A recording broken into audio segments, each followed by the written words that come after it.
Hello everyone, and we are thrilled to have you here today for the National Gallery of Australia's 2022 National Visual Arts Education Conference.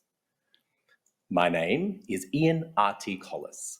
I'm from the Darrablap clan of the Gundungurra people and the very proud grandson of the extraordinary, the late Auntie Dawn Collis.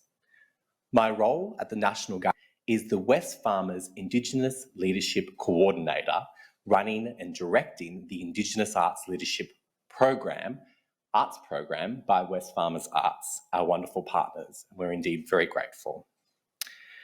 The National Gallery Visual Arts Education Conference brings together teachers, artists, cultural practitioners, and thought leaders to inspire and to energise best practice and to explore teaching methods and learnings within the visual arts sectors. I'm thrilled to be your MC throughout this conference, and I am thrilled to talk to you about this afternoon and this 3 days of a national conference in which you are all here today. And what a fantastic schedule and workshops the National Gallery have planned for you ahead. So I'm just so excited to see you all here and online. This year's conference is presented alongside the 4th National Indigenous Arts Triennial Ceremony exhibition.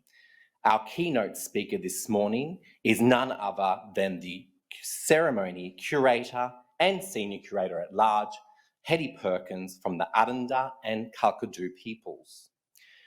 We thank our learning and digital patron, the wonderful Tim Fairfax, AO, for his support in this conference and in honour of Betty Churcher, AO. Thanks to the incredible digital capacity, we are pleased to welcome you both here on site at the National Gallery in Ngunnawal, Ngambri, and also online. In the next 3 days, this program will focus on the work of First Nations cultural practitioners and artists, educators and thought leaders, and undertake a program of active and activating learning experiences that challenge and empower all educators to embed First Nations perspectives within their practice. To start our conference today and to officially welcome you into Ngunnawal, I am very pleased and thrilled to ask the extraordinary Auntie Mary Atkinson of the Ngunnawal and Ngambri, of the Ngunnawal and Wiradjuri people to welcome us here today. Auntie Mary, thank you.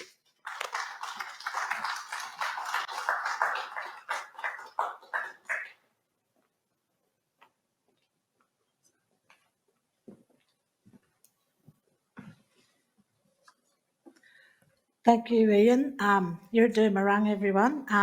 It's a pleasure to be here today. I must acknowledge and thank Aaliyah Bradbury for inviting me to be a part of this conference, and all of those here at the gallery also.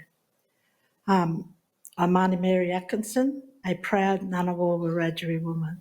My mum's Ngunnawal, my dad's Wiradjuri, so I was born just down the road, lived down the road at Yass there for many, many years.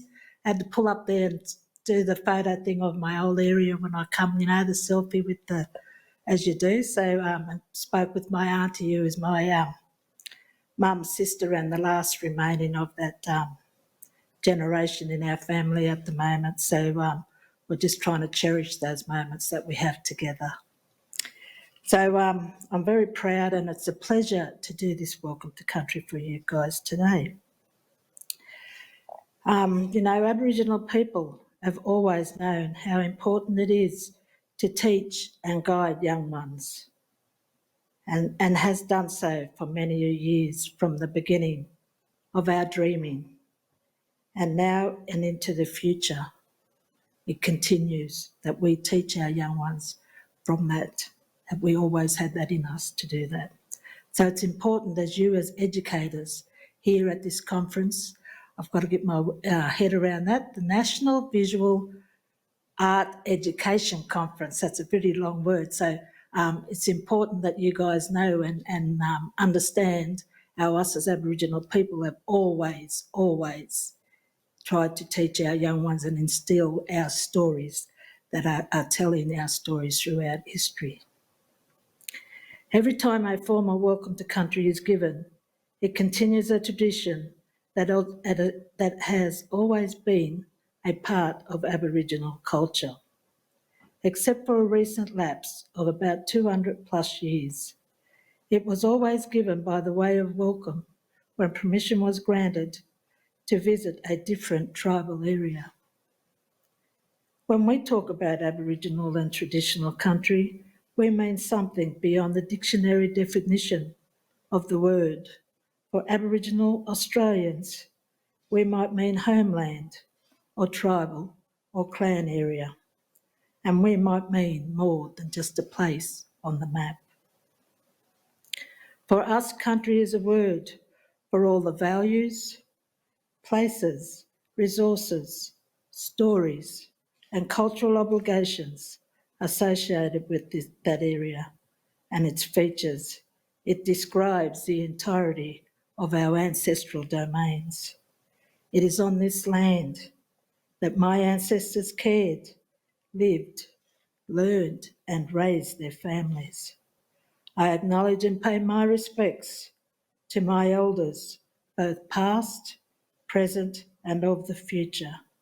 And I extend that respect to any other First Nations people who are present today. And I know that we are having people in Zoom land somewhere, so wherever country you are, may you also be blessed and have a nice day wherever you are. Maybe you can write in the inbox or something on Zoom land about what traditional country you're on today. I invite you all here to learn in this place and remember that well before these nice big buildings, the Ngunnawal people lived upon this land and continue to have connection to it. So I ask you today, to learn and take care of this beautiful country. Our land has never been given up or sold, always was and always will be Aboriginal land.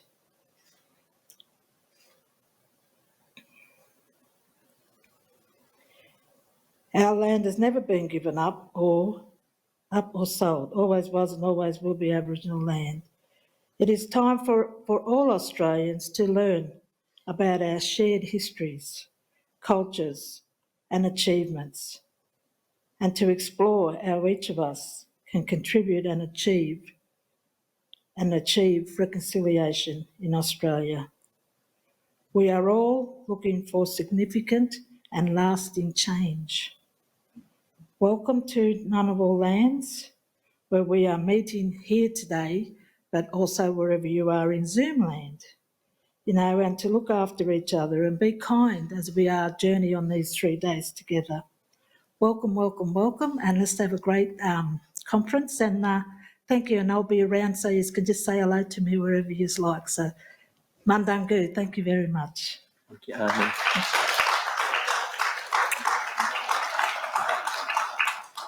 I rat tested this morning, so I get to give Auntie a kiss, you see.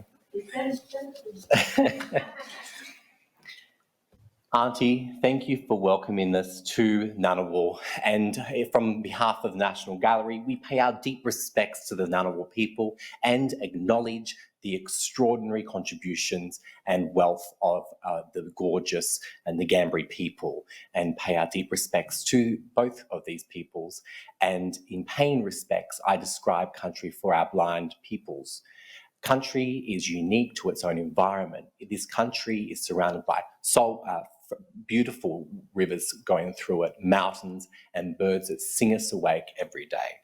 To audio describe myself, I'm on my mid to early 30s with brown messy hair, wearing a white shirt and black pants with a cream jacket. Let's continue on. Thank you everyone, and thank you Auntie.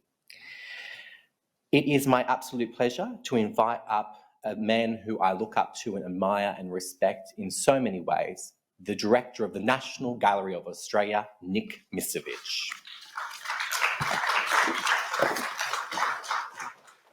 Thank you very much, Ian. And Auntie Mary, we're always grateful for having your guidance. You work with us continuously on helping us share the National Collection. And Auntie Mary's just returned from working with us in Wagga Wagga for the first Wesfarmers Leadership Program of the year. And I know that the 12 new leaders that were part of that program were really inspired by your support. So thank you, Auntie Mary. And I just want to welcome you here as well to the National Gallery. This hybrid model is a really important way that we can maximise involvement. So thank you, the ones that are in the room, and for everyone else who's joining us online across Australia, thank you very much for being a part of this. I started my career as an art teacher, and art for me is not the job, it's actually an indenture, because it's such an important responsibility to teach people things. And the reason I was drawn to art was because I felt alive because of it. I found my place in the world. And art then became a part of all of my life. And to be an art teacher was something that was important to me. I was very fortunate to make the transition into a public gallery from teaching, because I kind of combined both of my passions. And so now I've been working in galleries for more than 30 years after I hung up my teaching. But in reflection, you never hang up the tools that you learned as a teacher. And I still today use them. And so in some ways, I never actually hung that up. So as we progress the National Gallery, as we think about what the important things for us are in the 21st century, which is to connect Australians with art, having a conference that's truly national is really important. So thank you for being a part of the 2022 National Visual Arts Education Conference. To self-describe myself to our audiences that are blind or have low vision, I'm a 52-year-old man from Greek and North Macedonian heritage with grey hair, working in the visual arts, as I said, for more than 30 years. So it's not just a job, it's an indenture. And I think that having the important responsibility of leading the National Collection is not lost on me. And the things that we prioritise are making sure that our First Nations artists have an important platform, and ensuring that we have the widest audience to share the visual arts. And those two things have led us over the last couple of years, and will continue to think about how the National Collection can be brought to life. And education and learning is such a key plank of our endeavours. And I want to thank Tim Fairfax for making sure that we can be truly national in the way that we make the visual arts accessible. I'm really looking forward to the speakers over the course of the next 3 days, because they touch on the things that lead us. And also, in a moment, you'll hear from Hetti Perkins, who has worked with us over the last 3 years on the National Indigenous Triennial Ceremony, and also is our curator at large, helping elevate First Nations perspectives as we continue to prioritise the work of First Nations artists here at the National Gallery. I hope you enjoy coming together either online or on site, and sharing thoughts and ideas, because it's such an important responsibility to teach and lead people. And the visual arts have such richness that go beyond just the visual arts. And as we advance the work of female artists, as we prioritise multiple stories of Australian art history, and as we give more access to artists generally across the country, educators and teachers are a really important part of that ecosystem. So I thank you for your involvement with the National Gallery, and we look forward to the next 3 days. Thank you very much.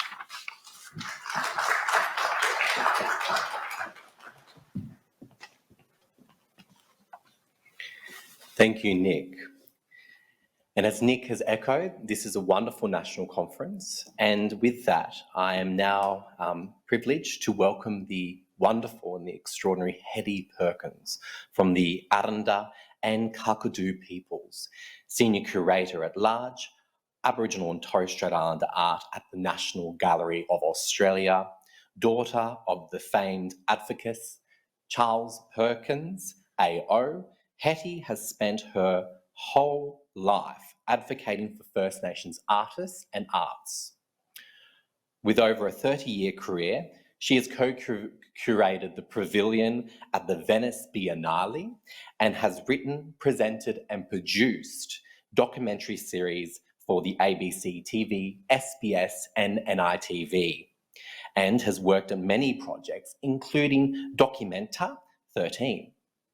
Hetti is a respected cultural practitioner and arts worker, particularly for her commitment to curation, collection development and scholarship of Aboriginal and Torres Strait Islander art, as well as her mentorship and advancement for our artists and arts makers. Today, Hetti joins us remotely from Gadigal Eora country in Sydney and provides an introduction to the 4th National Indigenous Arts Triennial ceremony, which showcases 18 new bodies of work by over 38 First Nations artists from across this nation known as Australia. I will hand it over to Hetti Perkins, who joins us remotely, and at the end of our presentation, we'll do a Q&A. Please come together with me to welcome Hetti Perkins. Thank you.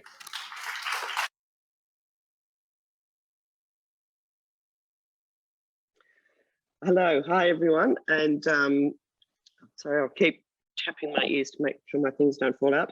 Look, it's a real pleasure to be here today virtually, and as Ian said, I'm in a place now called Sydney, but I'm a little bit more on the Wongal side of Gadigal country, so which is it's a beautiful day here. It's a beautiful country, and I think as Auntie Mary said in the welcome, you know, our country is still very strong and it's still very much a part of us. And as I was listening to Auntie Mary give a wonderful welcome to country, I felt that that was all we really needed to say about ceremony in some ways. But like I said, it's a real pleasure to be here and to talk to you about this exhibition. And I really just felt like it would almost be like a virtual walk through the exhibition, some of the ideas the artists have shared and some of the ideas that led to the development of this exhibition. So thank you again to Auntie Mary for that beautiful welcome to Ngunnawal and Ngambri country.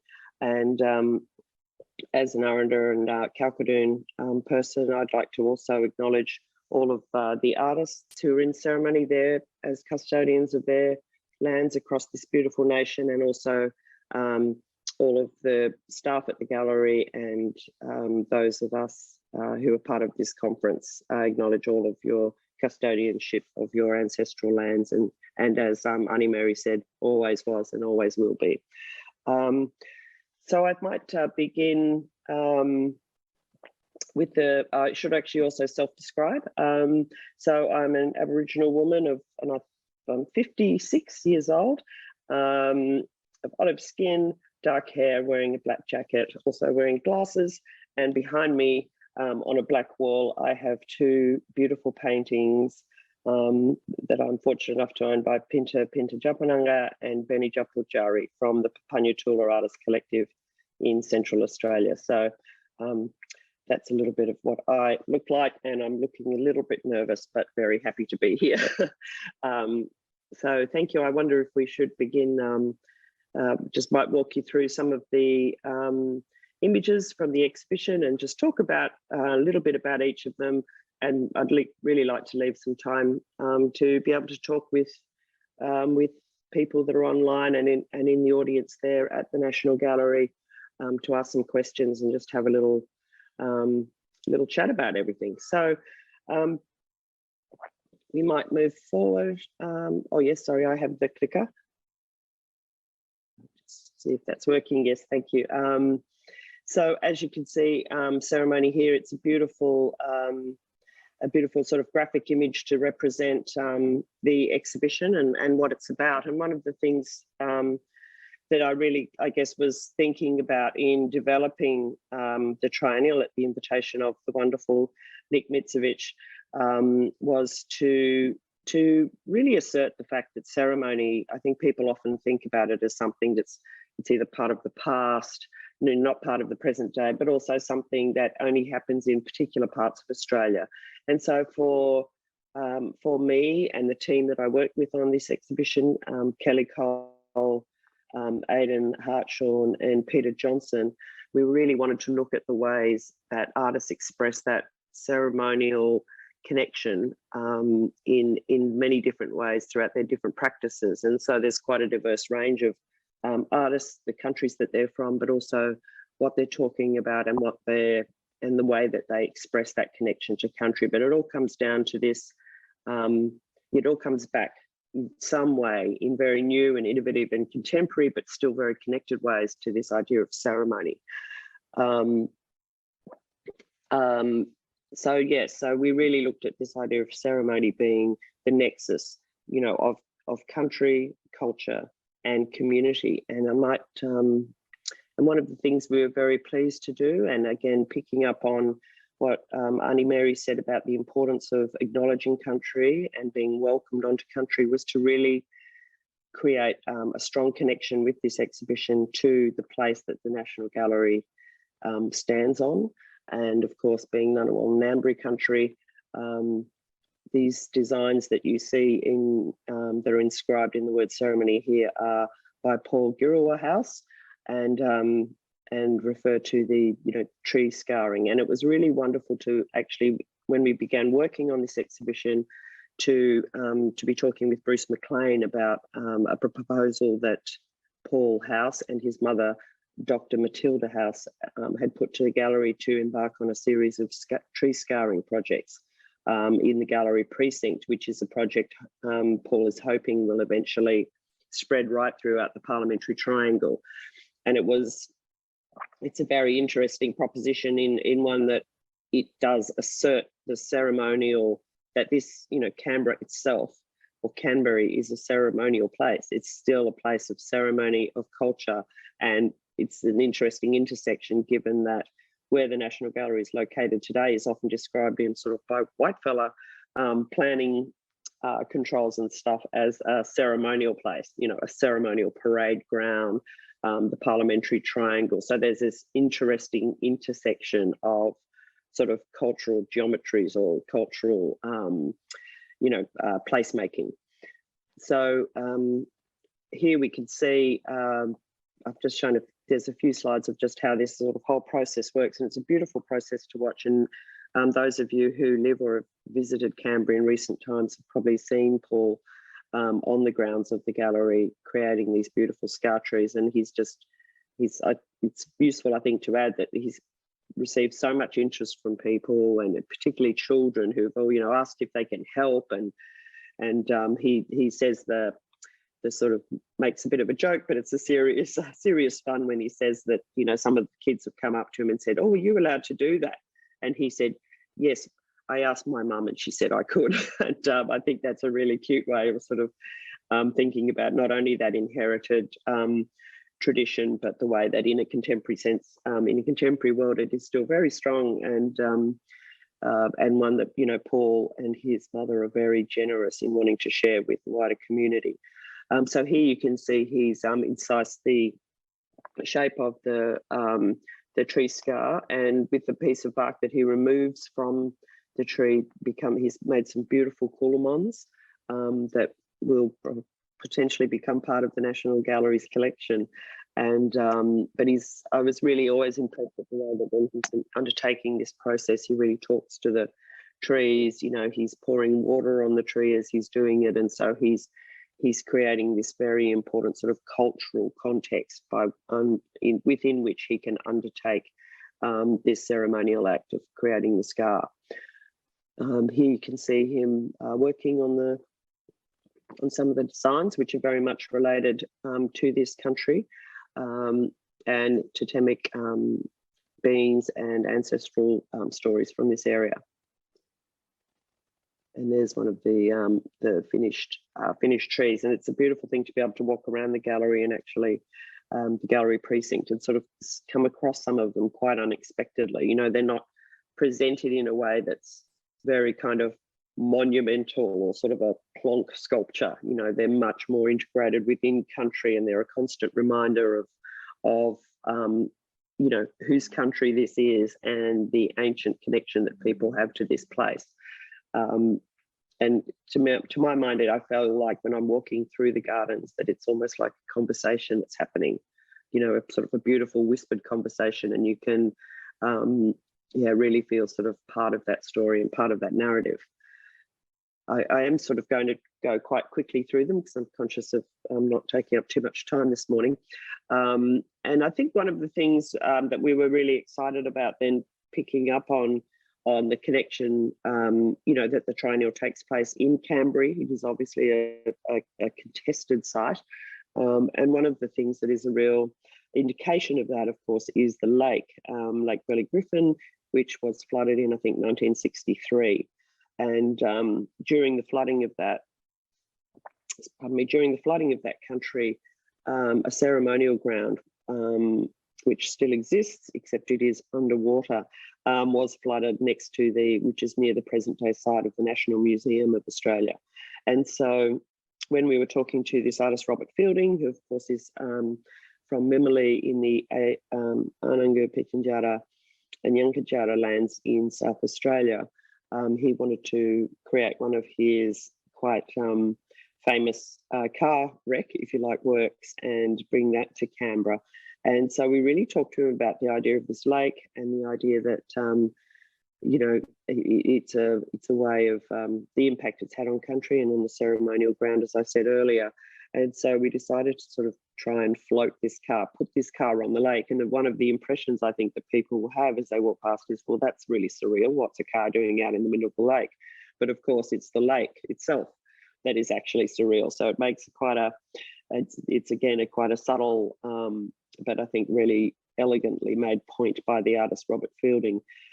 This work is called Holding On. And one of the things he's talking about in this work is the fact that these, you know, the importance of cars that have in remote area communities, particularly where there's no other means of transport, for people to maintain ceremony, to maintain their family connections, and of course to care for country and to practice culture. And so we worked with him in finding a car, 1963 Holden. It had to be a Holden because of course he's as any of you who've met him or heard him speak know, he's a wonderful wordsmith, and he makes a play on the idea of Holden and holding on to culture. So continuing through, one of the things too with ceremony was that the idea of that, you know, within ceremonies are active, you know, they activate, and they are an action that has an active outcome.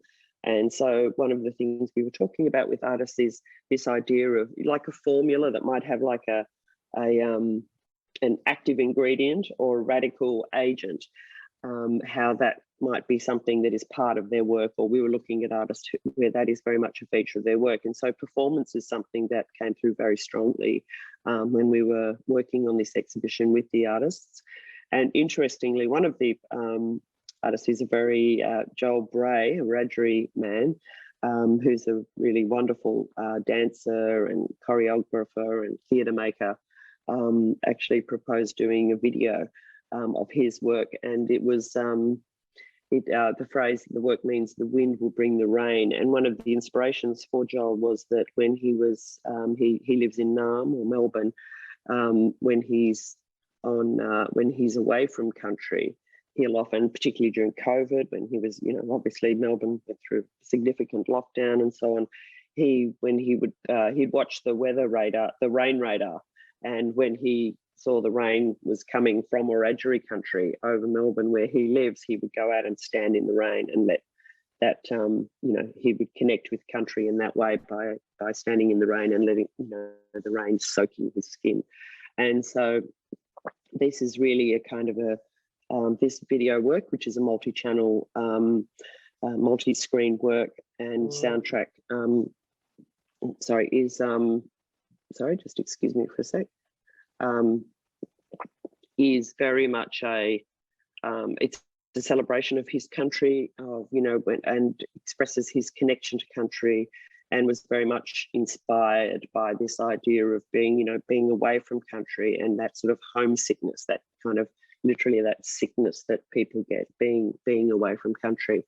And he looked at, and actually with the help of Ian, connected with the Wagga Wagga Elders group, and particularly Uncle James Ingram, who worked with him in finding locations in that beautiful part of the Wiradjuri nation to film these different works. And it's very much about him. As you can see, he's got chroma key technologies used, and so he's painted onto his body and then projecting other images into that space, so almost internalizing that country and expressing how country is.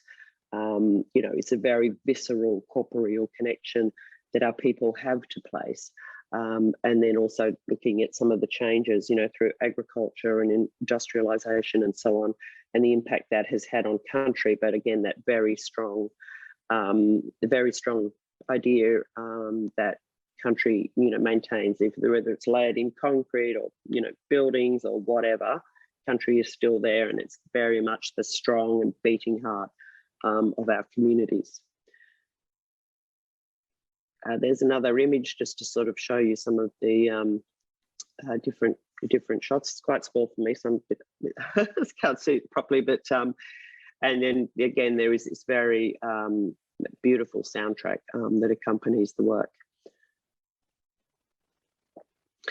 So speaking of Canberra as being quite a contested site, and the idea of ceremony, particularly as I spent a lot of years growing up in Canberra, and was very much part of the political, protests. So the founding of the Tent Embassy, for instance, which of course this year is celebrating its 50th anniversary, which is a significant achievement. And it got me thinking about that, what is ceremony and what we understand of a ceremony. And growing up, I very much felt that political protest, whether it was the demonstrations or sit-ins or, something like the Tent Embassy, are a form of ceremony in themselves. It involves a lot of people coming together. Different people have their different roles to play. There's a different outcome, a collective outcome that people are working towards, and that outcome is always for the greater good. It's a positive thing. It's to create benefits for all the community, and that's how I see these protest actions, and especially with the very significant anniversary of very long and sustained action like the Tent Embassy in front of the old Parliament House. I think it's something to really sort of celebrate and to acknowledge the achievements that have happened over time. And so we talked to the artists from the Yarrant, Yalpa and Tangentyere art centres in Mbantua and Alice Springs about their ideas and what they felt, they would contribute to a show like Ceremony. And we talked to all of the artists about, Canberra and that it's Ngunnawal and Ngambri country, but it's also this kind of, whitefella political heartland, and some of the things that they thought, they would like to, there's some of the things that they would like to express in the context of that. And so very much within that idea of protest movements and, collective action being a form of ceremony. And many of these artists, particularly Marlene Robbinshaw, who sort of led the group, their immediate family were very much involved in the protests in, the self-determination and land rights movements in Central Australia. And indeed, it was out of that the town camps were established around Mbantua, of which these artists, where these artists live and work. And that was very much a big part of that sort of self-determination movement around the Northern Territory Land Rights Act and so on in the 1970s. And so for many of these artists, they feel that they express through this work that, Canberra for them is a place where, people make decisions, as I think Marlene says, these white men on television are making decisions for that, that immediately affect their lives. And of course, particularly in recent years, the intervention is a very good / bad example of people making decisions that, as I said, directly affect the lives of people without them being consulted or consenting to these, often quite drastic changes to their lives. So what they really wanted to do was to sort of create their own Black Parliament House, and of course it's BLAK, and I'm sure many of you know the work of Destiny Deacon and how a wonderful artist and how she coined that term Black for reasons that I won't go into right now. But it is a way of also expressing this kind of reclaiming of language as well, which is another theme, a very strong theme in this exhibition.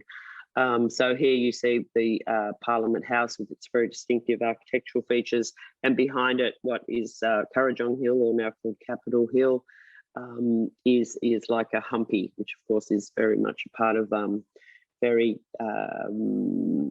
something that's very well known in Central Australia. We've got a beautiful flag with two options of the flag. One flag side is kind of a country landscape.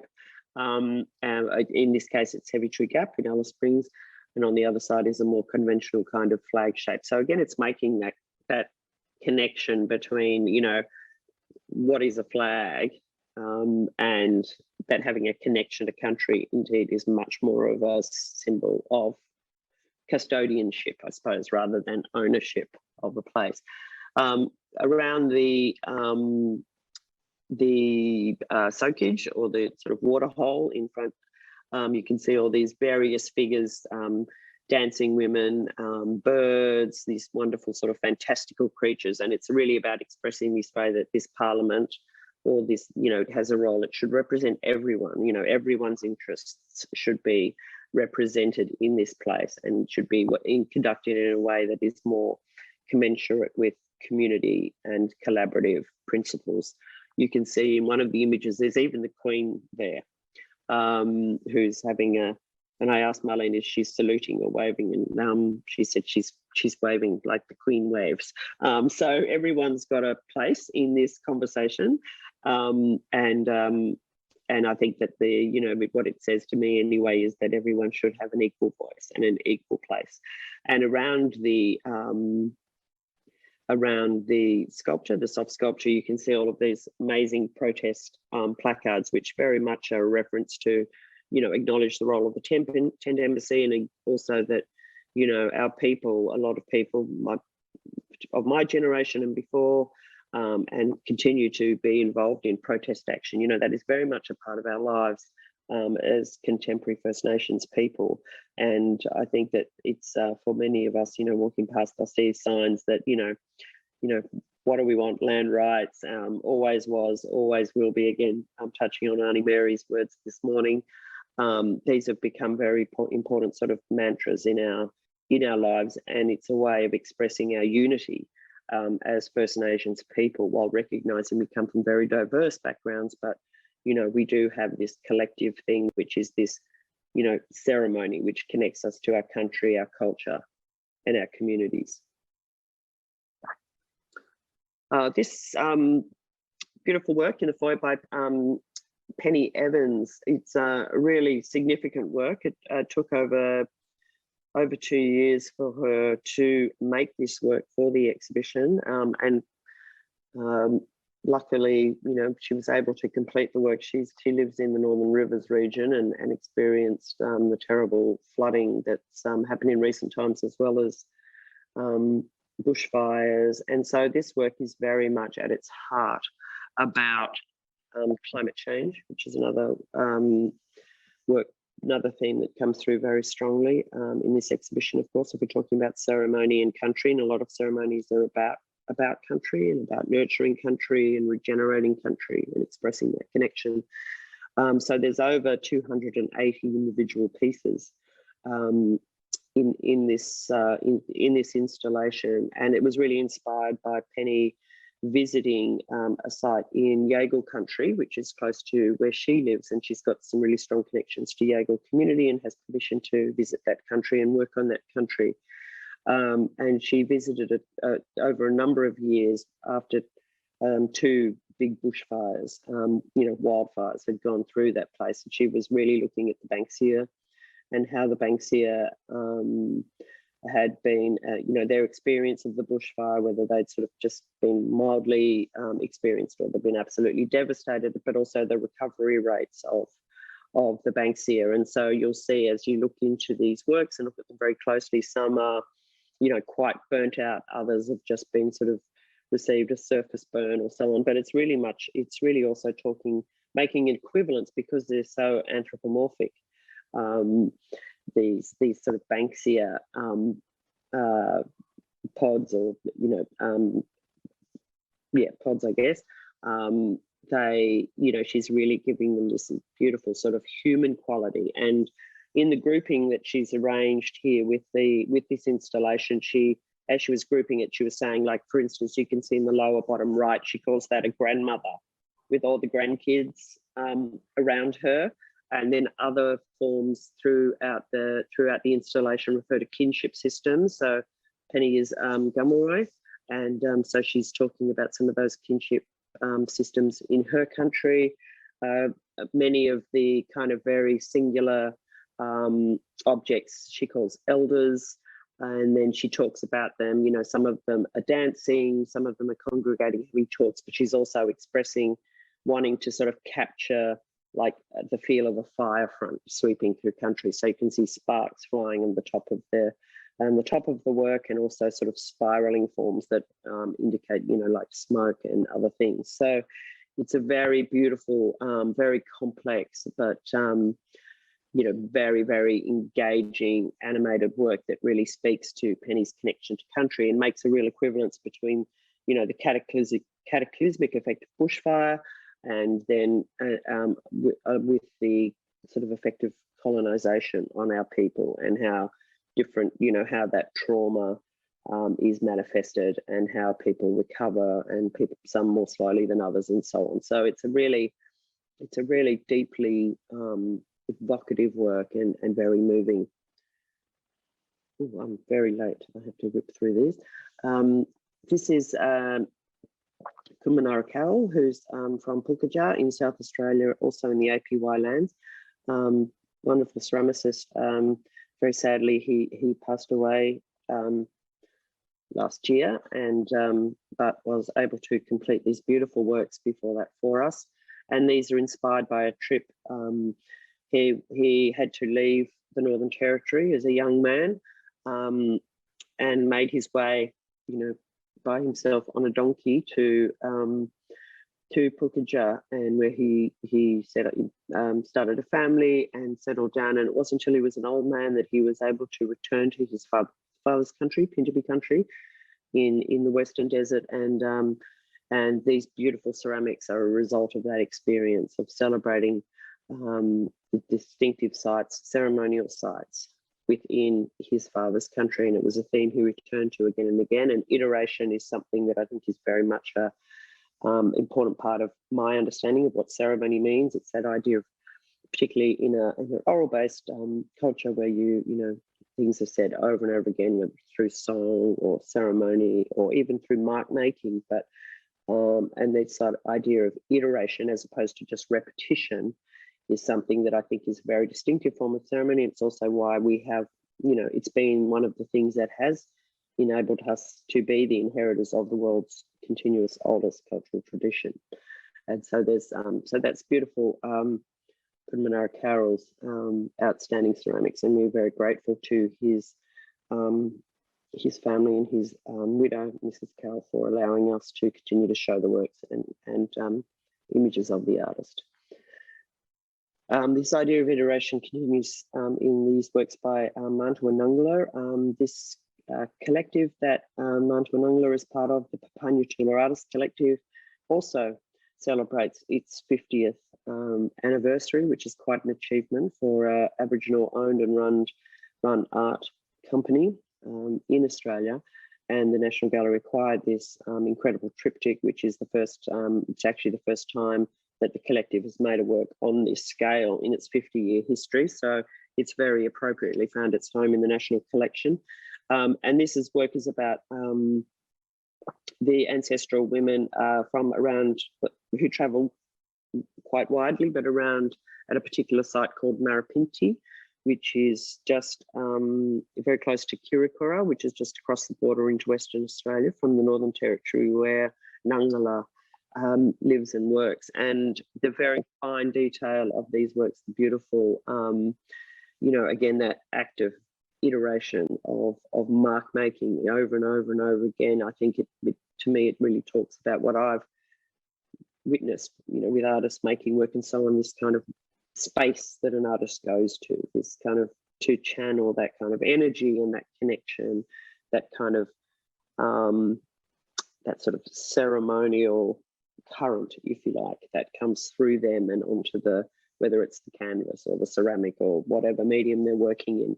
I think that's something that these works very, very strongly express and capture, and they really sort of harness the power of the Jukabad, those ancestral stories, and, you know, translate them onto in this case, a two-dimensional surface, which is no mean feat. And I think they really resonate. For me, they really express that power, that the power of that Jukabad, that from Marapinti, that way. So just tearing through them a little bit quickly now. We have, this is Daryl Sibasato. He's a bard artist who lives at Lombardina in northwestern Australia, just a couple of hours south of Broome. And in these works, he's drawing on Ridgie, the tradition of bard people of incising pearl shell, which is used in ceremonial performance, but also for trading with other, with other groups. And on this occasion, he has chosen to create this work in neon LED and to create them on a scale that is really commensurate with the significance of the designs, but also the Ridgie shell. The Ridgie shells themselves, the pearl shells, are the scales of the rainbow serpent. And then these various designs here that he's chosen to include in this exhibition really talk about ceremony, but talk about it as it's not just the event. You know, it's not, for instance, a dance performance that might happen at the conclusion of the ceremony. It starts with the individual and their place in the community, who they are, what their role is, you know, what age they are, what family kinship connections they have, and all of these things feed into a ceremony, and that determines, you know, the outcome and the various stages that people go through in their lives. So here he's created 3 designs which relate to a fish trap, moor or a pathway, and then on the right-hand side is imagery representing the warrior. So they're very powerful images, speak very directly to this long-standing ancient tradition from this country, but rendered in a way that is, you know, captures all of the vitality, all of that history, and really brings it into the 21st century. And as Daryl says, you know, it's Aboriginal art because he's Aboriginal and he's making it now. So, you know, he really emphasizes that direct continuum between the past and the present, and of course indicates, you know, lays the foundations for the future as well. Daryl shares the space in the exhibition with Guti Yunupingu from Yirrkala in northeast Arnhem Land. This wonderful work is, you know, quite a major work for Guti. He's quite young, but extremely talented. And in this work, he represents himself as his ancestor being Maralach, the ancestor from his country, but also he expresses his role or his place as saltwater man and his connection to Baru, the crocodile. And so throughout the course of this video, you see Guti sort of becoming part of his ancestral story, becoming sort of like the ancestor. Then he's like, you see the point of view of Baru, the crocodile, going into the water. So again, it's this very immersive sort of insider's view of country and relationship to country. I beg your pardon. This beautiful room is devoted to the work of Nicole Forshu and the late Buljangali from Warman community in Western Australia, a Gidger artist, and Nicole Forshu is a Wiradjuri artist who's living and working in Gumbaynggirr country now. But Nicole spent a number of years developing this wonderful friendship, and which started out as sort of a mentorship and became a beautiful and enduring friendship with this late artist. And so really wanted to bring into ceremony the both of their works together, to honour that partnership and sort of talk about that legacy, to pay tribute to that old lady, but also to say that this this connection between them continues well beyond the present time. It's beyond sort of time, and it's a bit like Daryl's with the past, the present, and the future. These things transcend time, and so Buljangali paintings, as you can see on the previous here work, Gamera, are about the scarification, the body scarification that's used as protection. It's a very distinctive feature of many of our communities right across the country to do this ceremonial mark making on the body. And Nicole's work, in some way, it looks like the ochres. They sort of bleed through these beautiful vessels she's made, which become these sort of almost vessels for the memory, that are arranged in almost like a shrine-like way in front of these works, to acknowledge that old lady and her significance. And for Nicole, it was also very important to do this practice, to iterate, to make these bowls over and over again, using the ochres that had been gifted to her by Buljangali. It became a form of healing for her. And so, of course, art making is very much about healing, as ceremony is as well, in certain contexts. And so the other work that Nicole made for ceremony is this beautiful work, which is in Fiona Hall's Fern Garden, which is a beautiful healing mist, and it's centered with sense that Nicole has harvested from her country, or up in Gumbaynggirr country where she lives. And so as you enter this beautiful mist, you are enveloped in this very healing sort of space. But it also, people will recognise references to smoking ceremonies, and obviously in ceremony, fire is often the central part, the kind of focus point for the activities that might happen. So yeah, it's a beautiful, wonderful work. Then going into, this is Andy Snellgar, who's a very talented artist, carver, maker, gatherer of bush materials. And when he's harvesting materials to make his beautiful shields and clubs and the piti, he talks about looking for the song in the tree and finding that song and bringing those works into, bringing that song, if you like, into three-dimensional form.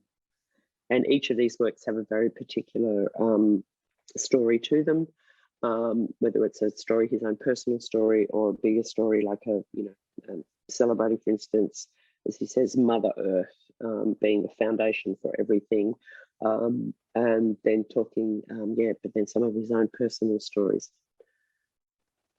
I'm wondering if I'm out of time. Is that, who can tell me whether I am or not? Okay, got a few more minutes. All right, sorry. Sorry, everyone, I'm not very good at this sort of thing. This is a beautiful work, pardon me, James Tyler, a Ghana artist who is now living in Ngunnawal Ngambri country. And it's a series of daguerreotypes and objects cast in bronze to accompany them. And what he's talking about here is that he's talking about, in some ways, about the loss in the early days of colonisation in his country. You know, he says that there was this opportunity for a lot of garner material, language and stories and so on, to be, kept and collected and remembered, so that people could maintain that connection in the present day. And so, but what he's doing now is he's sort of piecing together that history, and he's creating a portrait of country in this work, and using with images that he's taken himself of country, and created these beautiful daguerreotypes, which are those small, the small, very vintage ways of taking photos, but very beautiful, very evocative. And then he's placed objects between them, which might have a particular significance to that place or tell part of that story. And so it's his way of sort of, I guess, mapping country, and in that way mapping culture and community and ceremony, by bringing together these images of place and these very significant objects that are attached to that place and tell that story. Here is wonderful works again by Margaret Raru and Helen Galamuroi from Milingimbi in Arnhem Land, and the beautiful Mol Mindir, which are the black dilly bags you can see right on the left-hand side, and then of course the loricon, the hollow log coffins. And one of the things that's very distinctive about this this installation by these two artists who are sisters who work together is that they have developed, they'd found this kind of technique for making black dye, and which is a secret recipe, and they've become very well known for these distinctive, black bags, black dilly bags, which I think I've got. Yeah, you can see here that they've got this incredible sort of range of tones, dark tones throughout them, and they're very beautiful. When asking, I didn't. This is from a previous interview that Margaret Roru did. That's why do you do them black? And she said, because black is beautiful. And so I sort of love that. But I also love the way that they're so austere, and then they've brought this design, or Helen Galamuroi brought this idea of decorating these dilly bags, which sometimes will have bands of black and white, and to make that, to apply that design logic, if you like, or methodology to the loricon.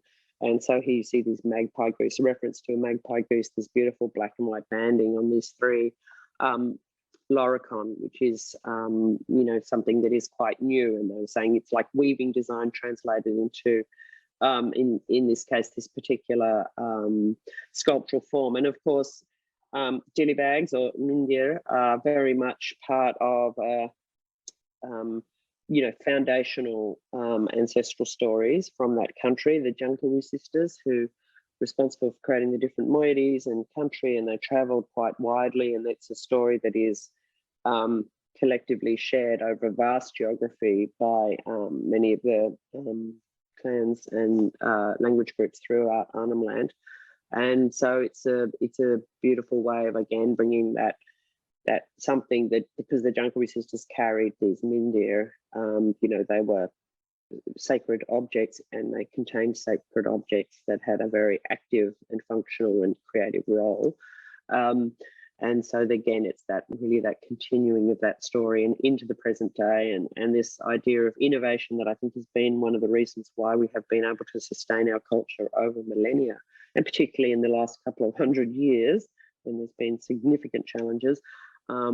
That kind of innovation and inventiveness, and that kind of really celebratory, love of culture and country continues to be expressed in these artists' works, and these are a wonderful example. And the idea of expressing ceremony, but because ceremonies, of course, they can be collective events. They can be, whether it's a Wulyard in Central Australia, or whether it's a protest, here in Canberra, but they can often also be very intimate, very, very personal, very private acts that people undertake. It can be, for instance, the welcomes to country, or acknowledging country. When I've been doing the drive from Gadigal Wongal country up to Ngambri Ngunnawal country, I always try and think of whose country I'm when I'm driving, and where I am, and sort of acknowledging that as I travel through country. So you can be doing it behind the wheel of a car, or in this case with Hayley Miller Baker, which was her first film work that she has made. She's very well known for her black and white, large-scale photography. Hayley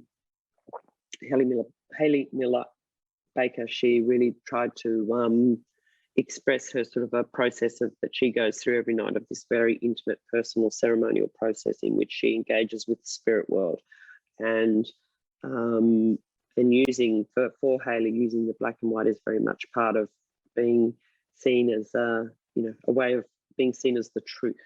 People think photographs are the truth, and so she's in this way. She's really telling a personal truth about her as a Gunditjmara woman. And Djabwurrung woman, living in Naarm, and how ceremony is part of her everyday experience. It's a lot of everyday ritual that she does as preparing for the evening. Ian, have you beautifully popped up like a work of art to tell me to stop? Oh, Hetti, thank you. I mean, you're the work of art, and what an extraordinary exhibition the ceremony is. And a huge congratulations to you and Kelly and Aidan and the whole gallery. You have all done such a wonderful job. I've been blown away by it. So thank you so much for sharing everything today. Hetti, I wish I could Pete, just... don't forget Pete, who was the... And Pete, of course, I'm so sorry. I'm a dill. And Pete, and thank you for that. And Hetti, I wish I could just reach through and give you a big hug. And thank you so much for being here today. So we are now going to open up to our delegates any questions. And just for a reminder, for anyone who's watching online at the National Gallery on site, use the sidlo.com and enter the code NVAEC, NVEAEC, that's NVAEC. And for those who are watching online, you can ask questions in the plenary Q&A section to interact with, which is on the right-hand side of your screen. And I see that we have a few coming up, and we're a little over time, but how can you fit over 60,000 years plus into such a short time? So who cares? But we will try to get in on time to make sure that we're honouring people's breaks. We have one question that's come up here. Hetti, why is art such a critical part of our education and our ceremonial systems? I think that, art, there's a lot of, I've already taken up too much time, so I won't try to answer I'll try and answer in 20 words or less, but I think, art making is really critical actually with First Nations communities, in many First Nations communities, because for many of our communities, it is really the only way that people can live in a way in a contemporary Australia, in a way that is, culturally, socially, as well as, economically viable. It's many people still live on country. They maintain that connection to country. They're not making lifestyle choices. They're living there because that is their ancestral country, and they're caring for that country. And in doing that, they are caring for all of us, so I think that's one reason why art is so important. But I think also in education, because it's a way of, I guess, when I opened our chat today, I talked about Paul Gurua House being approached by kids and members of the public and being asked to, what he was doing. And of course, saying it doesn't hurt the tree. And, so people approaching him, they care for country too, and he welcomes that. And then he welcomes the conversation. And then when people were understanding what he was doing, they wanted to be part of it. Like they wanted to help him carve it. They wanted to tell that story. They ran back and told their parents, they asked if he had permission. So in that way, it's really much, it's something that everyone understands and everyone gets. And I think that when we have opportunities to engage through art in the many different forms that can take, we find a lot of common ground, and we find more understanding, and we find that the things that connect us are many more than the things that, you know, divide us. And I think that, so for me, you know, obviously that really ties into education outcomes. I don't know if that's an answer, but just I love that. The things that connect us, and what a wonderful way to explore that question. Thank you, Hetti. We have another question. They said, thank you, Hetti. And did any of the artists of this exhibition work together to influence one another in the creation of their work for ceremony? Well, yes, that's a great question. Thank you. And it's something I should have mentioned. I think I was getting to that. The next room was the one where I was going to talk about that. But I should just say that even though I haven't mentioned quite a number of the artists, and I apologise for not getting to them, but we do have a wonderful digital publication which privileges the artist's voice, and I really recommend people get on that. And there's interviews with the artists, just really unfiltered, just them talking about their practices. So I feel a little less guilty. But one of the key things that came out of the exhibition was this very strong connection, for instance, to language. And that was really a vehicle for people collaborating in many ways. So Paul Gilroy House and his mother, of course, Dr. Matilda House, were very generous in working with artists like, say, Robert Andrew, to gift him a phrase for his beautiful writing machine. S.J. Norman also spoke with them about the work that he's done for the exhibition, Bone Library.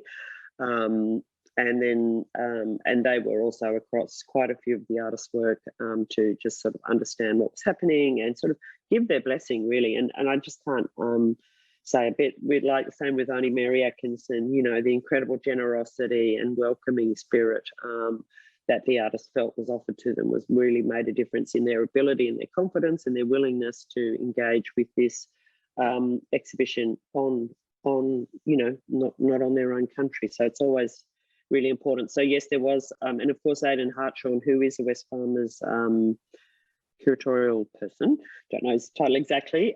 He was not only one of the curatorial team on ceremony, but he actually collaborated as a Waggaloo man. He collaborated with S.J. Norman in creating the Bone Library using word lists of from the Waggaloo language, him and his father. And his father and Aidan are doing such extraordinary things. We have another question. What was the most difficult or challenging part of curating the ceremony? I think on a very sort of, one of the challenges, of course, that we've all had is COVID, because we had to just sort of delay the exhibition and our ability to travel to communities. Not so much our ability, but also our willingness to travel to different communities, not just in, say, the Northern Territory, but sort of anywhere really, we were very, very careful and very cautious about that, and not wanting to put people at risk, and particularly around the opening and stuff, we were very conscious of it all the time. And I think the gallery was wonderful in sort of taking that on board and taking that seriously, and, you know, being really guided by us about when the show should happen in terms of what would be the most safest time of the year and everything.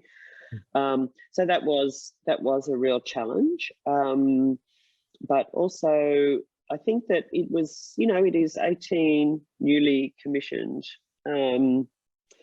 sort of site-specific works, and as you know, many of them as I mentioned, outdoor works. We've had to have special permissions from special places like that, you know, protect this ceremonial ground from a white fella point of view, and, you know, of course, those permissions were all received and everything, so that was all good. But I think, yeah, just the, you know, challenge of working with artists some of whom are not, their practice is not what many people would think of as being an artistic practice, you know, not artistic in this kind of visual arts context anyway. So, you know, dancers, architects, performance artists, you know, a whole host of different capabilities all sort of coming together in this one frame it was quite a challenge. And I think it was, again, you know, credit to the National Gallery and all the team, especially the First Nations staff, for you know, jumping in and supporting the works. And with that, takes us to a comment, our last comment coming in, talking about that nexus, right? That amalgamation of that song, that story and dance that you brought into the space with you and the fabulous First Nations team at the gallery and all of the wonderful arts practitioners and artists that we've worked with in the ceremony. We have a comment here saying, thank you, Hetti. I love your comment that ceremony is a nexus of country, culture, and community. And with that, I thank you, Hetti, from the bottom of my heart. It is truly an extraordinary, world-class exhibition. And I recommend that all of our delegates, both on-site and, as Hetti has referenced, our digital publication online, take the opportunity to visit here the National Gallery's exhibition and online the exhibition.